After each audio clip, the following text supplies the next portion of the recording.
जहां आज पूरा देश अंतर्राष्ट्रीय योग दिवस मना रहा, वहीं आज धनबाद जिले के पूर्वी टुंडी प्रखंड परिसर में भी मनाया गया अंतर्राष्ट्रीय योग दिवस। जी हां, जिसमें मुख्य रूप से प्रखंड विकास पदाधिकारी पुष्कर सिंह मुंडा, अंचल अधिकारी सुरेश प्रसाद वर्णवाल, झामुमो नेता अजीत मिश्रा और दिनेश रजक, मुखिया एनुल हक सहित प्रखंड एवं अंचल के सभी कर्मी रहे शामिल। आपको बता दें, योगा शिक्षक शशि भूषण कुमार ने बताया कि योगा तन के साथ मन को भी पवित्र करते हैं। वहीं अंचल अधिकारी सुरेश प्रसाद वर्णवाल ने कहा कि योगा हमारे लिए बहुत ही फायदेमंद होता है।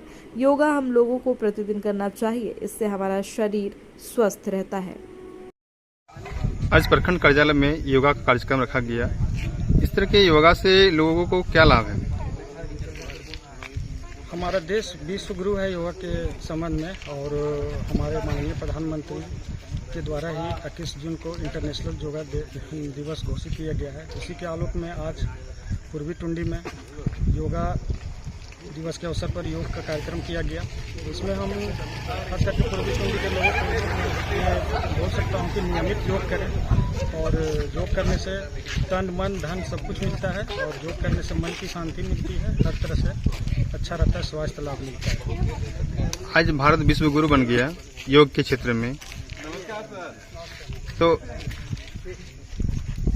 लोग इससे लाभ कैसे ले सकते हैं और क्या किस किस आसन से लोगों को लाभ मिल सकता है?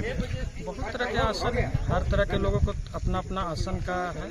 इसमें टीवी वगैरह में, आजकल व्हाट्सएप वगैरह में, यूट्यूब में उपलब्ध है। ये लोग जो जिस तरह से कर सके, हर तरह का बीमारी का तरह तरह का आसन है, और अपना लाभ उठाएं। आजकल तो हर लोगों के पास मोबाइल है, यूट्यूब में उपलब्ध है। जिस तरह की बीमारी उस तरह का क्या आसन है, वो सारा चीज़ उसमें दिखता है, और नियमित योग करना ही चाहिए सबको, जिससे स्वास्थ्य का लाभ हो। आज विश्व योग दिवस है।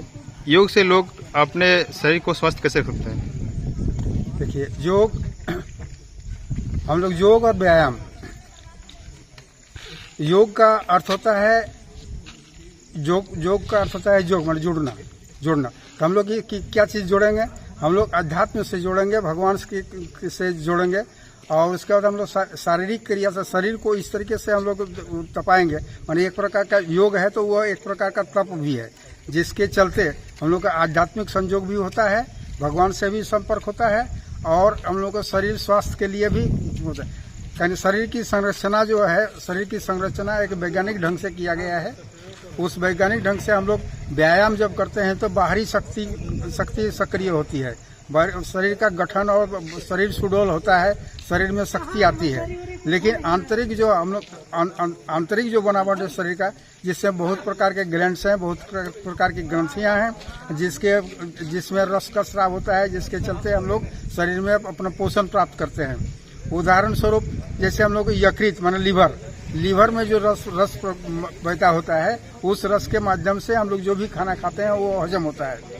तो हजम होता है तो हम लोग जब लीवर मजबूत रहेगा तो हम हजम शक्ति बढ़ेगी, और हजम शक्ति बढ़ेगी तो हम लोग को शरीर में ऊर्जा आएगी, ताकत आएगी, और शरीर का सौंदर्य बढ़ेगा। यानी सब तरह से हम लोग फिट रहेंगे। तो योग का काम है कि लीवर की तरह से, लीवर है, किडनी है, प्लीहा है, पैंक्रियाज है, बहुत तरह की ग्रंथियां हैं, बहुत तरह के ग्लैंड्स हैं, जिसको सक्रिय करने के लिए और हम लोग योग करते हैं। तो जब अंदर से हम लोग सक्रिय होंगे, अंदर से जो ताकत होगी, तो हम लोग शरीर मजबूत होंगे, और आध्यात्मिक दृष्टि से भी उन्नत होंगे, मानसिक दृष्टि से भी उन्नत होंगे, शारीरिक स्वास्थ्य की दृष्टि से भी उन्नत होंगे, और बिल्कुल रोग से निरस्त रहेंगे, रोग से मुक्त रहेंगे। इसलिए योग आंतरिक शक्ति को बढ़ाने के लिए, आध्यात्मिक शक्ति को बढ़ाने के लिए, और भगवान से जुड़ने के लिए हम लोग योग की क्रिया करते हैं। इसमें योग होता है, योग में भी कई आयाम है। जैसे योग हुआ, प्राणायाम हो गया, उसके बाद आसन हुआ, उसके बाद व्यायाम हुआ, लघु व्यायाम हुआ। इस तरह से कई आयाम है, कई प्राणायाम, 8 प्रकार के खंड होते हैं।